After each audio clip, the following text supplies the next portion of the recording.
السلام علیکم ورحمۃ اللہ وبرکاتہ۔ بسم اللہ الرحمن الرحیم۔ دنیا کے بارے میں قرآن میں اللہ تعالی فرماتا ہے، دنیا کی زندگی کھیل کود کے سوا کچھ بھی نہیں ہے اور آخرت کی زندگی ہی حقیقی زندگی ہے۔ کاش یہ لوگ اتنی سی بات سمجھ لیتے۔ جس دنیا نے انہیں آخرت سے اندھا اور اس کے لیے توشہ جمع کرنے سے غافل رکھا ہے، وہ ایک کھیل کود سے زیادہ حیثیت نہیں رکھتی۔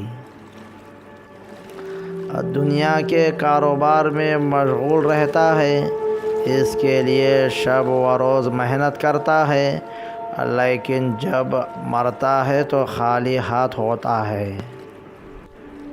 جس طرح بچے سارا دن مٹی کے گھروں سے کھیلتے ہیں، پھر خالی ہاتھ گھروں کو لوٹ جاتے ہیں، سوائے تھکاوٹ کے انہیں کچھ حاصل نہیں ہوتا۔ اس لیے ایسے عمل صالح کرنا چاہیے جن سے آخرت کا یہ گھر سنور جائے، کیونکہ اگر وہ یہ بات جان لیتے تو آخرت سے بے پرواہ ہو کر دنیا میں مگن نہ ہوتے۔ اس لیے ان کا علاج علم ہے، علم شریعت۔